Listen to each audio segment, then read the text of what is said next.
And hello there. We welcome you back to the latest edition of the Crustacean Nation Podcast here on HickoryCrawdads.com. It's an inside look for your Hickory Crawdads. I'm the voice of the Hickory Crawdads, Brian Rushing. It's now my esteemed privilege to bring on the head groundskeeper of the Hickory Crawdads, Corey Church. Corey, good afternoon. Welcome to the Hickory Crawdads Broadcast Network. How are you? That was fantastic. It's good to be here. Well, it's great having you on.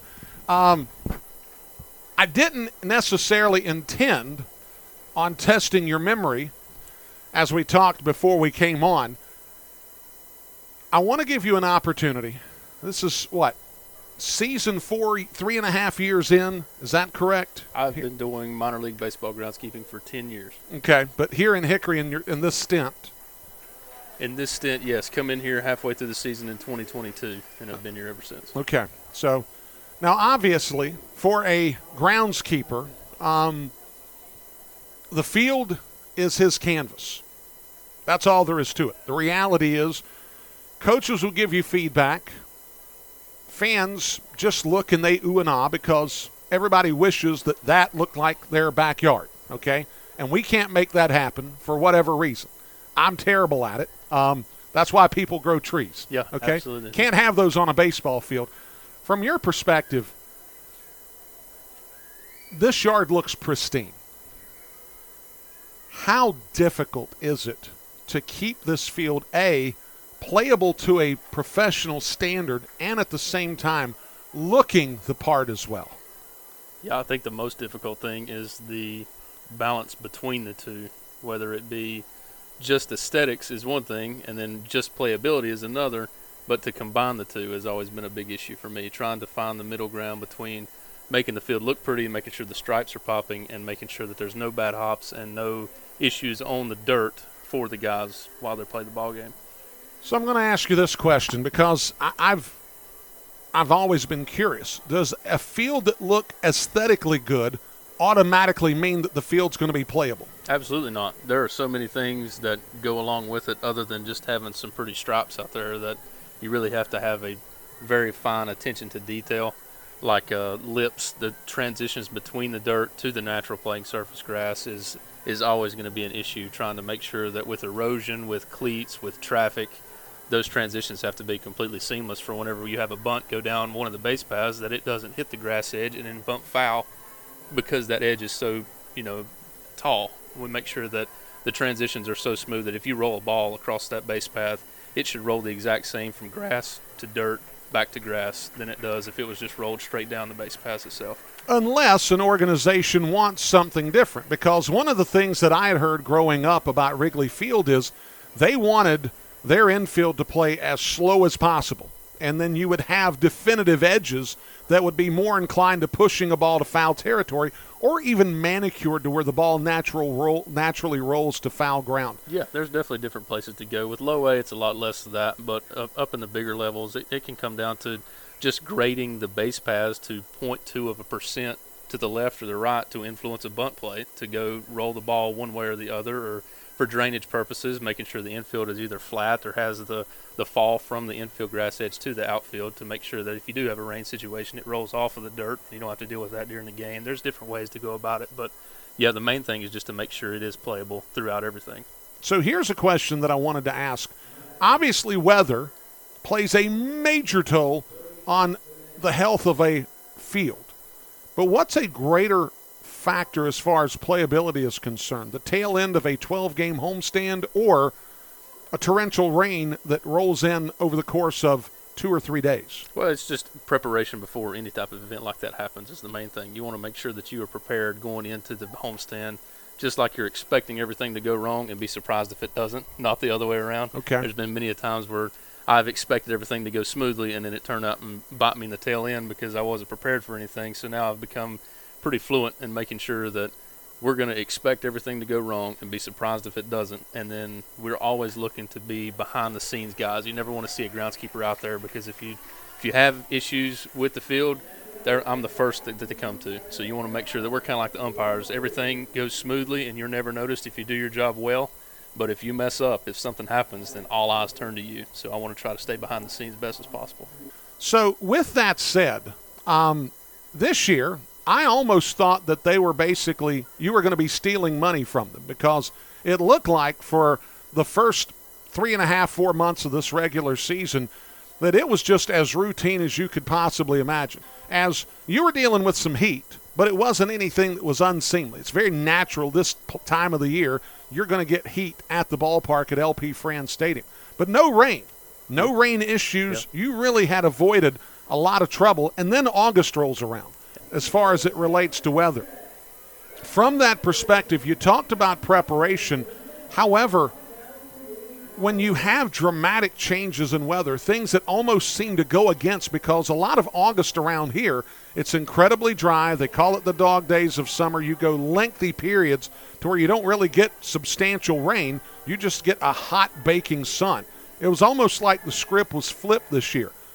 What did that do as far as causing things to be tougher on the grounds crew this particular season? As far as lack of rain, that's not really much of an issue, because we try to stay on top of my irrigation system as best I can to make sure that I don't have any issues. We're always watching it. I love coming in on a Sunday when there's no game and, drinking a beer sitting in the stands and literally watch the irrigation run. I know that sounds like a dork, but that's one of my favorite ways to pass the time and to kind of de-stress. That's one of your moments, yes.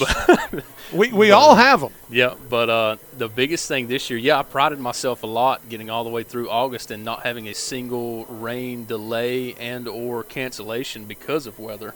And that was something huge that I put on my back. I was trying to get all the way through the season with it, but had an issue in the beginning of August with that Columbia homestand where I had a spot of grass behind second base, which I'm going to get a little technical here with you. Please do. I spray a lot of biostimulants on the field. It's a lot of organic materials that kind of grow the grass on a cellular or a hormonal standpoint. Okay. And when that happens, sometimes you get a lot of these biostimulants that combine with organic materials, and then they make the grass become aquaphobic to where it will not allow water to penetrate through the soil. Okay. And I had an issue behind second base where I had a 1,500 square foot area of grass that literally would not permeate, could not get water to go through it. I even dug the sod up with a shovel during that homestand to see if there was an irrigation leak, to see if there was a drainage problem, any of that. Had no issues underneath that top layer of soil. The sand was dry, no issues. And then didn't find out until we actually cut all that grass out in the following week that I was able to get past that top 1.5 inches and then would drive the tractor on top of that dirt to scoop all that grass up. So I know it's not a sub-drainage issue. It's not an irrigation leak because it's firm enough for me to drive the tractor on. But for some reason, I could not get water through that top inch of soil to get the fields playable for those 2 games. I tried everything in the book, and I'm sure you saw. Everything that I could bring out that was a piece of equipment I did. All my guys that were on my payroll, I brought them out. I'm like, fellas, there's got to be a way we can get this game in. And it would not cooperate for anything. We found out what calms you down. We found out what gives you stress.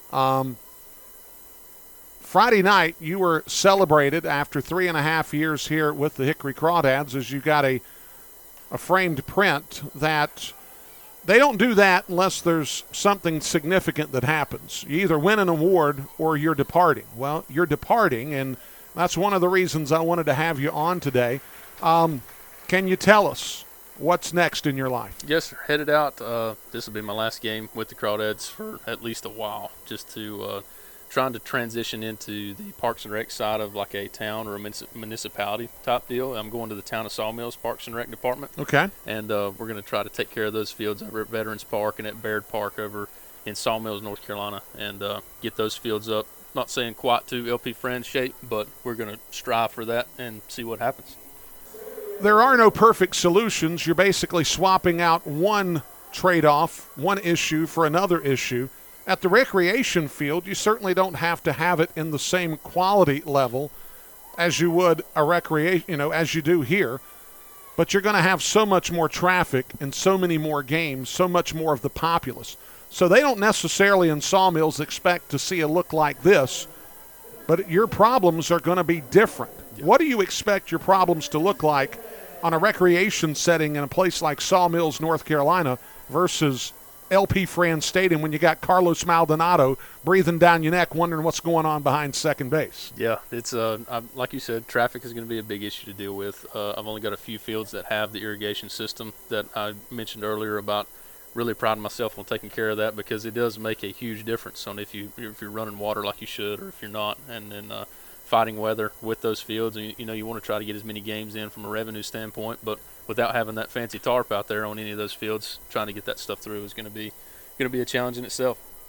I wanted to take an opportunity to bring you up here. Thank you for always being straight up with me. Every time I had a question, we would have several conversations off mic.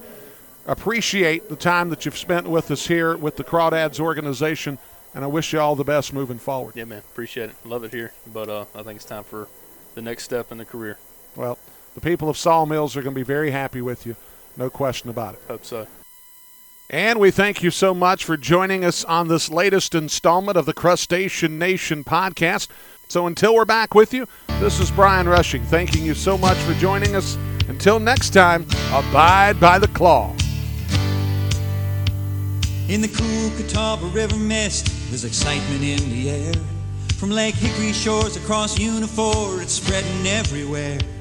From the young folks to the old folks, it's a feeling they can't hide. Since the Crawdads came to Hickory, this whole town's filled with pride. Hometown baseball, it's got a hold on me. Give me Crawdads baseball, Hickory's own number one hometown baseball team. There's an old rebel spirit in every part of Frans Stadium. So let's stand and cheer, 'cause the dads are here and the fight has just begun. And to those who should oppose us, well, let them know this law. When you tangle with a crawdad, you're gonna feel the claw. Hometown baseball, it's got a hold on me. Give me Crawdads baseball, Hickory's own number one hometown baseball team. So come out to the ballpark for some good old-fashioned fun. Join your friends and family, the good times have just begun.